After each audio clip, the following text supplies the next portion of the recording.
Hi guys, Pandian store serial எபிசோடில் என்ன நடக்குதுன்னு பார்த்தீங்கன்னா, மயிலின் படிப்பு விஷயம் பற்றி தெரிய வந்த உண்மையாலே பேரதிர்ச்சியில் இருக்கிறார் சரவணன். இது பற்றி வீட்டில் உள்ளவர்களிடம் இதுவரை எதுவும் சொல்லாமல் இருக்கிறான். இந்த நிலையில் மயில் குறித்து மற்றொரு விஷயம் ஒன்று சரவணனுக்கு பயங்கரமான சந்தேகத்தை ஏற்படுத்தி வருகிறது. பாண்டியன் ஸ்டோர் நாடகத்தில் தீபாவளிக்காக வீட்டில் இருக்கும் செந்தில் பாண்டியனின் நடவடிக்கைகளை பார்த்து கடும் அப்செட்டில் இருக்கிறார். தீபாவளி கொண்டாட்டம் தொடங்கியுள்ளது. மொத்த குடும்பமும் வீட்டு வாசலில் வெடி வெடித்து கொண்டாடுகின்றன. அப்போது கதிர் எதிர் வீட்டில் முத்துவேல் குடும்பமும் வெடி போட யாரும் பார்க்காத சமயத்தில் மகளிடம் போய் பேசுகிறாள் காந்திமதி. தீபாவளி வாழ்த்தெல்லாம் சொல்லி ஹாப்பி ஆகிறார்கள்.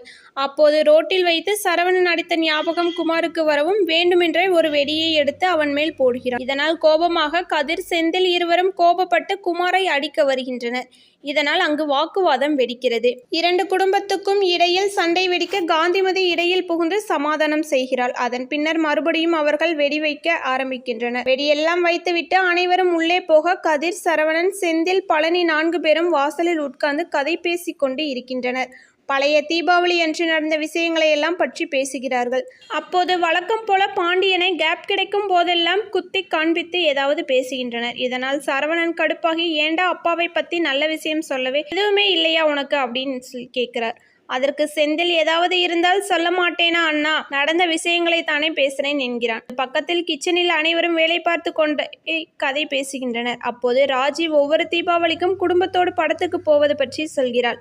உடனே மயிலிடம், நீங்க படத்துக்கு போவீங்களா நீ என்று கேட்கிறாள் அரசி. அந்த சமயத்தில் கரெக்டாக சரவணன் தண்ணி கொடுப்பதற்காக அங்கு வருகின்றான். அப்போதே 2010 நான் 10வது படிக்கும்போது ஒரே ஒரு படத்துக்கு போயிருக்கிறேன் என்கிறாள். உடனே ராஜி, என்னக்கா சொல்றீங்க, 2010 10வது படிச்சிங்களா, உங்களுக்கு 30 வயசா என்று கரெக்டா கேட்கிறார். இதனால் மயில் அதிர்ச்சியாக, கோமதியும் சரவணனுக்கு கூட அந்த வயசு இல்லையடி என்கிறார். இதையெல்லாம் சரவணன் நின்று கேட்டுக்கொண்டிருக்கிறான். மயில் வசமாக சிக்கிய நிலையில் ஏதேதோ சொல்லி சமாளிக்கிறாள். எனக்கு 30 வயதெல்லாம் கிடையாது என்கிறாள். அவள் சொல்வதை மற்ற அனைவரும் நம்பினாலும் சரவணனுக்கு ஒரு சந்தேகம் ஏற்படுகிறது.